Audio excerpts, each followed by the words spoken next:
علیہ السلام نا دعا کرنے کے لیے باہر نکلے، بارش نہیں ہو رہی تھی تو آپ باہر نکلے تو ایک چیونٹی نے اپنے پر پھیلائے ہوئے، آپ چونکہ جانوروں کی بولیاں جانتے تھے تو چیونٹی بھی دعا مانگ رہی تھی کہ اللہ مہربانی فرما، بارش عطا فرما، قحط پڑ گیا۔ تو حضرت سلیمان بھی سارے لشکر کو لے کے باہر نکلے دعا کرنے کے لیے، تو رب کریم نے فرمایا سلیمان آپ واپس چلے جائیں، بارش ہو جائے گی اور دعا نہ مانگیں، آپ جائیں۔ حضرت سلیمان نے عرض کی مالک دعا تو مانگ لینے دے، بارش کا تو نے فیصلہ کر لیا، تو دعا تو عبادت ہے۔ تو رب کریم نے فرمایا نہیں آپ جائیں، اللہ دعا تو مطلق ہر وقت تو حکم دیتا ہے، پر آج کیا حکمت ہے؟ فرمایا وہ چیونٹی کے پھیلے ہوئے بازو دیکھے ہیں نا، تو اگر آپ نے بھی دعا مانگ لی تو چیونٹی کے دل میں خیال آئے گا یہ میری دعا سے نہیں برسی، یہ تو سلیمان علیہ السلام پیغمبر کی دعا سے برسی ہے، تو آج میرا ارادہ ہے، قدرت ہے کہ بارش ملے گی پر چیونٹی کے کہنے کی برکت سے ملے گی۔ تو ہم بھی تو مالک کے عاجز بندے ہیں نا، ہم بھی تو عاجز بندے ہیں۔ تو جو سمجھتا ہے نا کہ شاید میں سب سے کمزور ہوں، اور جو میری طرح سمجھتا ہے میں سب سے چھوٹا ہوں، سب سے گناہگار، وہ بھی کہے کہ نہیں رب تو میرا بھی ہے نا، رب تو میرا بھی ہے نا، تو وہ ایک کونے میں لگے اور وہ کہے کہ نہیں اللہ کو میں نہیں منانا ہے، اور وہ میری مانے گا، اللہ کو منائیں اور اس کی بارگاہ میں عرض کریں کہ اللہ تو رحم فرما، اللہ تو رحمت فرما، رحم فرما، اللہ آسانی فرما، اللہ اپنے حبیب کے صدقے رحم فرما، بیمار کربلا کے صدقے رحم فرما، فضل والا معاملہ فرما، سارے آباد جہاں جہاں سمجھ لے میں نے منانا ہے، خوب اللہ کی بارگاہ میں آوازاری کریں، مسجد میں علاوہ اس کے بھی پہنچیں، جمعے کے علاوہ بھی پہنچیں، اپنے گھروں میں اپنے بچوں کو، اور میری اپیل ہے مسافروں سے دعا کرائیں، میری اپیل ہے بزرگوں سے دعا کرائیں، میری اپیل ہے دعاؤں کا دروازہ ہے۔ کیوں کہہ رہا ہوں؟ اس لیے کہ نبی پاک علیہ السلام نے فرمایا الدعاء صلاح المومن، فرمایا دعا مومن کا ہتھیار۔ آپ کو پتہ ہے بدر میں جو طاقت لڑی تھی وہ دعا کی طاقت، ساری رات حضور نے دعا مانگی تو صبح اللہ نے کامیابیاں عطا کی۔ دعا ایک بڑی قوت ہے، ساری احتیاطی تدابیر استعمال کریں، اس کے ساتھ ساتھ دعا کریں۔ لیکن ایک صحابی تھے حضرت معاذ بن جبل رضی اللہ تعالیٰ عنہ، تو ایک تابعی ان سے ملے، ان کا نام تھا حضرت ابو ادریس خولانی رضی اللہ تعالیٰ۔ حضرت معاذ بن جبل سے کہنے لگے، وہ کہتے ہیں دمشق کی جامع مسجد میں حضرت معاذ بن جبل رضی اللہ تعالیٰ عنہ بیٹھ کے نا تو حدیثیں بیان کرتے تھے، تو ان کا بڑا روشن چہرہ تھا، نوجوان تھے ابھی، وہ 35-40 سال کی عمر میں تو ان کا وصال ہو گیا۔ تو کہتے ہیں بڑی خوبصورتی سے حضور کا دین بیان کرتے تھے تو مجھے ان سے محبت ہو گئی۔ تو فرماتے ہیں میں اگلے دن جامع مسجد میں سب لوگوں سے پہلے چلا گیا، جب میری ان سے ملاقات ہوئی تو میں نے کہا حضور مجھے آپ سے بڑی محبت ہے۔ تو آپ فرمانے لگے اس کی بنیاد کیا ہے؟ تو کہنے لگے اس کی بنیاد اسلام ہے، اس کی بنیاد آپ چونکہ اللہ کے بندے ہیں، رسول اللہ صلی اللہ علیہ وسلم کے غلام ہیں، مجھے آپ سے پیار ہو گیا ہے۔ تو حضرت معاذ بن جبل فرمانے لگے اگر یہ بات سچی ہے تو پھر آپ بیٹھ، میں تجھے نبی پاک کی ایک حدیث سناؤں۔ میں نے کہا حضور سنائیے۔ تو فرمانے لگے میرے محبوب نے فرمایا ہے جو کسی سے اللہ کی رضا کے لیے پیار کرے، یعنی مقصود اس کا یہ ہو کہ یہ اللہ کا بندہ ہے، یہ مسلمان ہے، اللہ کی رضا کے لیے جو لوگ ایک دوسرے سے محبت کریں گے، حضور فرماتے ہیں قیامت کے دن اللہ انہیں نور کے ممبر عطا کرے گا، اللہ انہیں نور کے ممبر عطا کرے گا، اللہ انہیں نور، اللہ کرے آپ کو سمجھ آئے میری بات کی، میں کیا کہہ رہا ہوں، میں کیا کہہ رہا ہوں۔ انہیں کوئی بڑا آدمی کرسی نہیں دے گا، اللہ عطا کرے گا اور نور کے ممبر عطا کرے گا۔ کیوں؟ کہ بحیثیت مسلمان ایک دوسرے سے پیار کرتے تھے، اور حضور علیہ السلام نے فرمایا اللہ نور کے ممبر دے گا اور سب لوگ خوف زدہ ہوں گے پر انہیں خوف بھی کوئی نہیں ہوگا، سب لوگ پریشان ہوں گے پر انہیں پریشانی بھی کوئی نہیں ہوگی۔ تو فرشتے کہیں گے یا اللہ یہ 14ویں رات کی طرح چمکتے والے چہروں والے کون ہیں؟ تو رب کریم فرمائیں گے یہ وہ لوگ ہیں جو میری رضا کے لیے ایک دوسرے سے محبت کرتے تھے۔ پہلی بات تو یہ کہ اپنا منصب پہچانے کہ بحیثیت مسلمان ایک شان ہے، ایک عظمت ہے، ایک لاجواب قسم کی عزت ہے جو اللہ نے عطا فرمائی۔ بحیثیت مسلمان اللہ نے شانیں دی. اور پھر اس کے بعد اگلی بات یہ سمجھ لیں کہ ہم نے بحیثیت مسلمان دوسرے بندے سے پیار کرنا ہے، محبت کرنی. یہ جو خود غرضی کا مزاج ہے نا کہ میں نے صرف اس بندے کے ساتھ تعلق رکھنا ہے جو میرے کام آئے گا، جو میری ڈیوٹی کرے گا، جو میرے ساتھ چلے گا، جو میری جماعت کا ممبر بنے گا، تو یہ تو بہت بڑی خود غرضی ہے. یہ تو آپ نے دین کو محدود کر دیا ہے. آپ نے تو کسی کا کام صرف اس لیے کر دینا ہے کہ یہ رسول اللہ کا غلام ہے، یہ نبی پاک کا غلام ہے. آپ بات کو سمجھیں، فقط اس لیے. یار دیکھو نا، جو میرے ساتھ کلاس فیلو پڑھتا رہا اس کی تو میں کچھ قدر کرتا ہوں نا کہ میرے بھی استادوں کا یہ شاگرد ہے. جو میرے حضرت کے مرید ہیں میں ان کی بھی کچھ قدر کرتا ہوں نا کہ میرے پیر بھائی ہیں. تو جو میرے کلاس فیلو تھے ان کی بھی قدر کی، پیر بھائیوں کی بھی قدر کی، محلے والوں کی بھی قدر کی. یہ کس لیے کی کہ کوئی نہ کوئی نسبت ہے. تو میرے نزدیک استاد کی نسبت بڑی ہے، پیر کی نسبت بڑی ہے، یہ مدینے والے رسول کی نسبت بڑی ہے. تو بڑی نسبت تو رسول کریم کی ہے نا. اب کیا کریں گے کہ اس نسبت کی بدولت بھی ہم کچھ لوگوں کا ادب کریں گے، ان سے پیار کریں گے، ان کا اکرام کریں گے. فقط مسلمان. دیکھیں نا، یہ بہت بڑی بات ہے کہ آپ کسی شخص سے اس لیے پیار کریں کہ وہ آپ کا رشتہ دار ہے ددیال میں سے، ننہال میں سے، اور پھر کو جا کے آپ کی پھپھو کو بتائے کہ میں گیا تھا تو آپ کے بھتیجے نے بڑی قدر کی تھی. تو پھپھو راضی ہوتی ہے کہ نہیں ہوتی؟ چچا کے شہر سے آنے والے سے پیار کریں تو خوش ہوتا ہے کہ نہیں ہوتا؟ تو اگر کوئی صرف اس لیے جا کے اللہ رسول کی بارگاہ میں گواہی دے کہ انہوں نے آپ کی نسبت کی برکت سے میرے ساتھ بڑا پیار کیا تھا، تو آپ اندازہ فرمائیں کہ وہاں ماحول کیا بنے گا. نجاشی بادشاہ نے نا مسلمانوں سے بڑا پیار کیا، بڑی محبت کی اس نے، اہل اسلام کے ساتھ اس نے بڑا اچھا رویہ. کفار مکہ پیچھے گئے، انہوں نے وہاں کچھ پیسے بھی دیے، تحفے بھی دیے کہ یہ ہمارے حوالے کر دیے جائیں، پر اس نے کہا نہیں، یہ تمہارے حوالے نہیں ہوں گے، یہ تو اب آئے ہیں تو یہ میرے ملک میں ہی، وطن میں ہی رہیں گے. تو نجاشی جب اس کلمہ بھی پڑھ گیا تھا، وہ جب اس کا انتقال ہو گیا تو رسول پاک نے فرمایا نکلو بھئی تمہارے بھائی پر جنازہ پڑھنا ہے.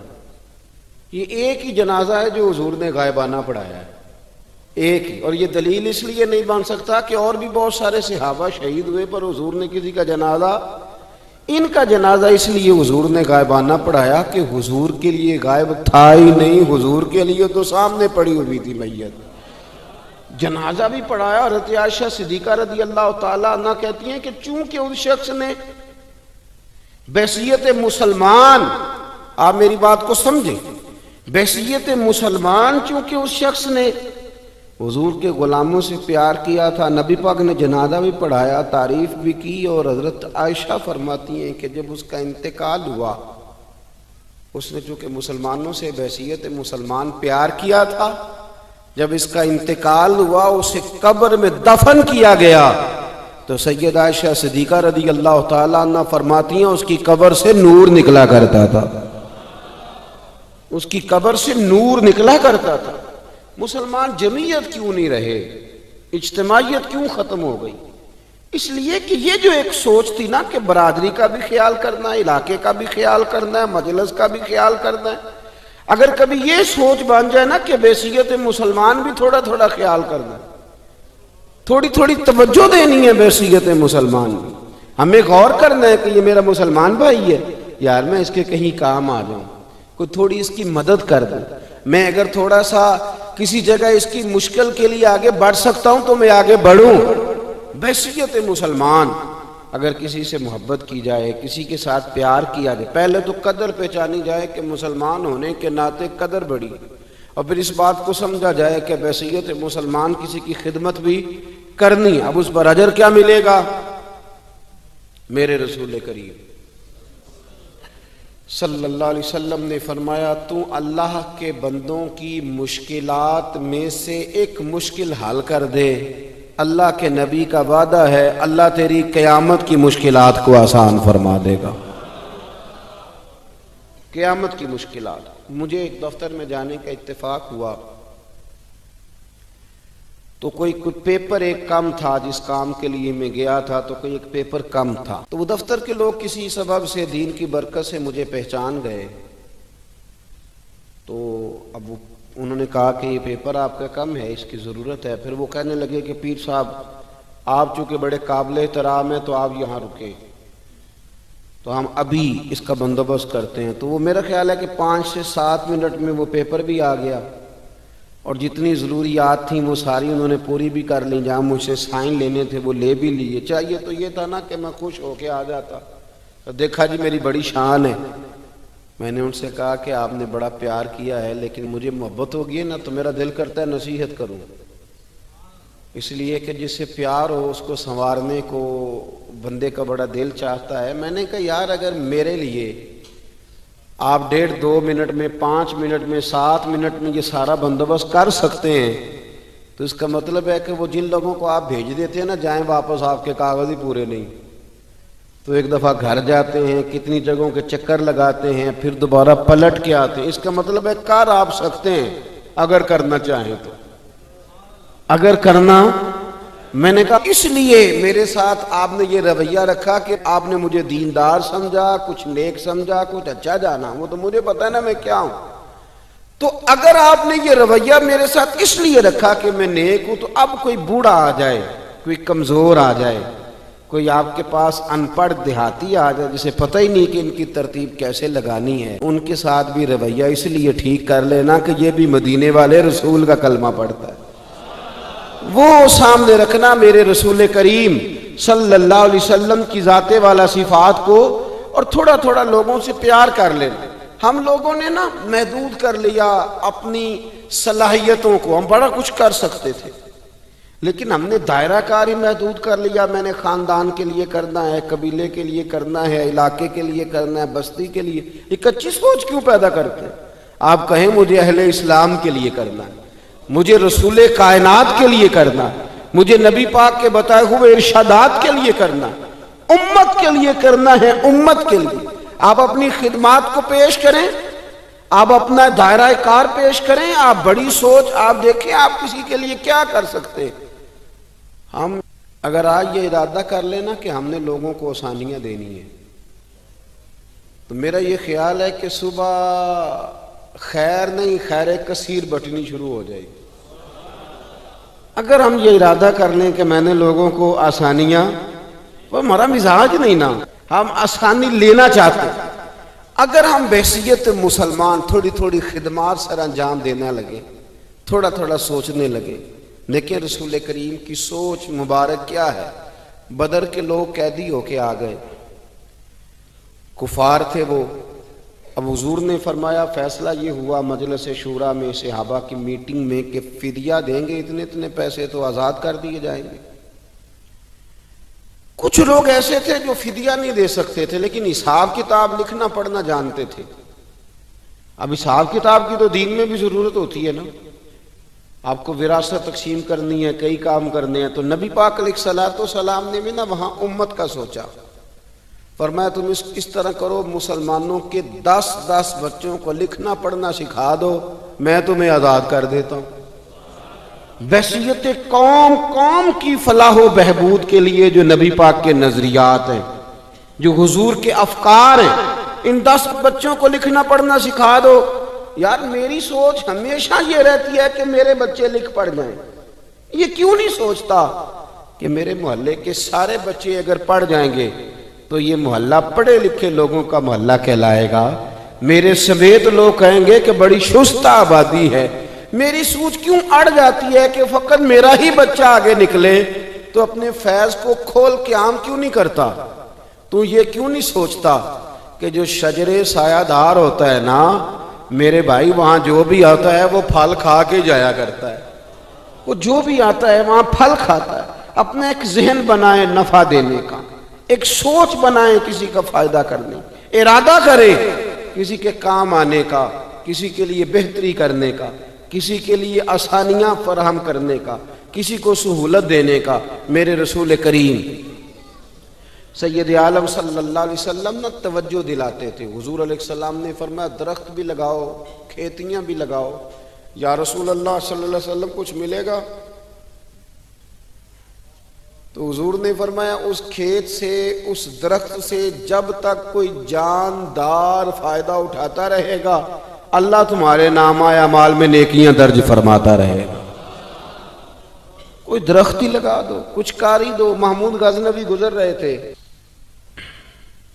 تو ایک بوڑھے کو دیکھا، اس کے ہاتھ کامتے ہیں تو پھر بھی وہ زمین کھود رہا ہے اور ایک درخت لگا رہا ہے۔ تو محمود غزنوی اس بوڑھے کو دیکھ کے نا تو بڑے دو قسم کی سوچیں ہوتی ہیں نا، ایک یہ سوچ ہوتی ہے کہ بڑا لالچی ہے، اس عمر میں بھی یہ کیا کر رہا ہے، یہ بھی سوچ ہوتی ہے، اور ایک سوچ یہ ہوتی ہے کہ یار کتنا بھلا آدمی ہے، دیکھو اب بھی محنت کر کے گزر رہا۔ سوچ ہی ہے نا، منفی کر لیں یا مثبت کر لیں۔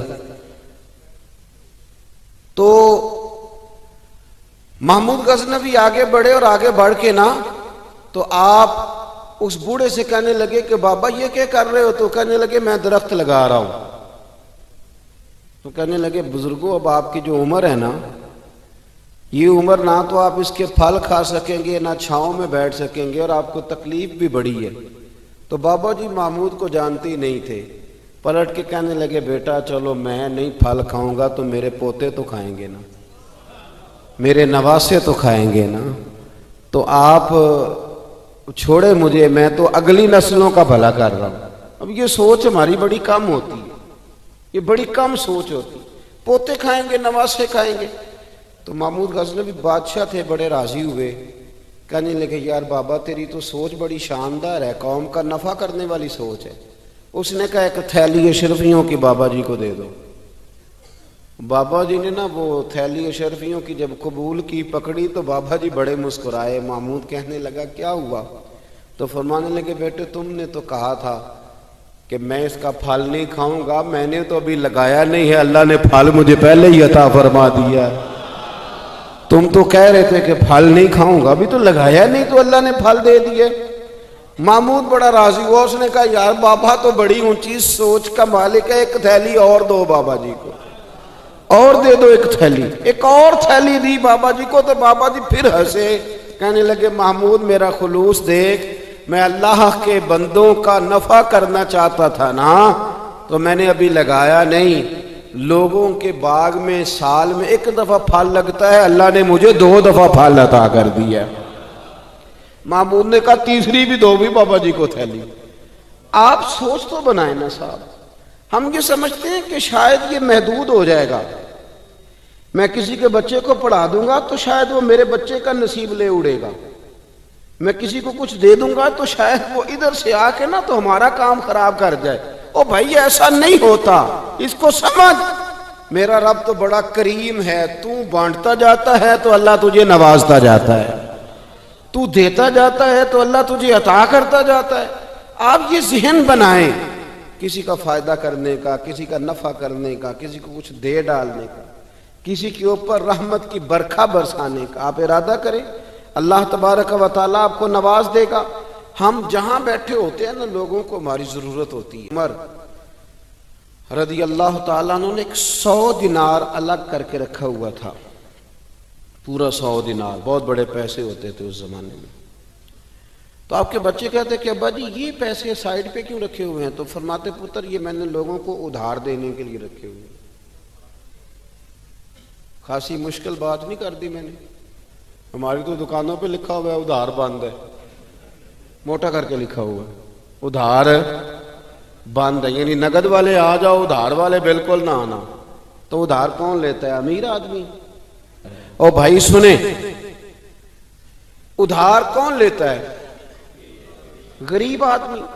اور ہمارا کیا حال ہے کہ ہم کہتے ہیں بھئی وہ یہ نہیں کہہ رہا کہ مجھے بھیک دے دو، وہ کہہ رہا یار ذرا مہربانی کرو، میں نا یہ مجھے ایک دوست کہنے لگے کہ وہ کیا بنا ہے، سنا تھا ایک شخص کو پھانسی ہونے لگی، عدالت کا فیصلہ آیا۔ میں نے کہا یہ وہ لوگ تبصرہ کرتے ہیں جو پیٹ بھر کے روٹی کھاتے ہیں، یہ ان لوگوں کا تبصرہ ہے، وہ پیٹ بھر کے روٹی کھاتے ہیں، رات تبصرہ کریں گے، فیس بک پہ اپنی رائے دیں گے۔ لیکن جو آدمی آدھا کلو گھی صبح فیکٹری جانے سے پہلے گھر دے گیا تھا نا، وہ جب رات کو آتا ہے تو اس کی بیوی ڈرتے ہوئے اسے یہ نہیں کہتی کہ وہ عدالت کے فیصلے کا کیا بنا ہے، اس کی بیوی تو اس کو کہتی ہے کہ وہ جو آپ گھی لائے تھے وہ ختم ہو گیا ہے۔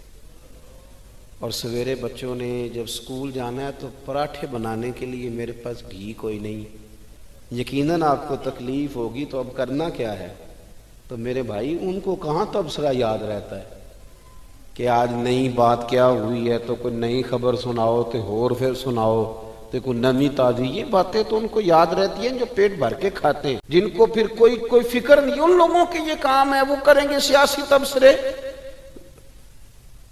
وہ کسی شخص نے کیا خوب کہا تھا کہ غربت نے میرے بچوں کو تہذیب سکھا دی، اب سہمے ہوئے رہتے ہیں شرارت نہیں کرتے۔ غربت نے میرے بچوں کو تہذیب سکھا دی، وہ اب سہمے ہوئے رہتے ہیں، وہ شرارت نہیں کرتے، وہ نہیں شرارت کرتے، اس لیے کہ وہ تو کونے میں لگے بیٹھے ہیں کہ کسی غریب کا کھلونا نہ ہمارے ہاتھ سے ٹوٹ جائے، وہ سہمے ہوئے رہتے ہیں، وہ شرارت نہیں کرتے۔ تو میرے عزیز، حضرت عبداللہ ابن عمر 100 دینار ہے، ابا جی یہ کس لیے ہے؟ تو فرماتے یہ میں نے ادھار دینے کے لیے رکھا ہوا ہے۔ حضور کیا مطلب؟ فرمایا میرے نبی پاک علیہ السلام نے فرمایا ہے کہ کسی بندے کو تم نے اگر قرض لینا ہو نا، تو وہ غریب ہو تو اس پر تم آسانی کرنا، اور جتنے پیسے تم نے لینے ہوئے اگر وہ تنگ دست ہو تو آسانی کرنا۔ فرمایا جتنے پیسے تم نے لینے ہوئے، جتنے دن گزر گئے، اللہ روزانہ اتنے پیسے صدقہ کرنے کا تمہیں ثواب عطا فرمائے گا۔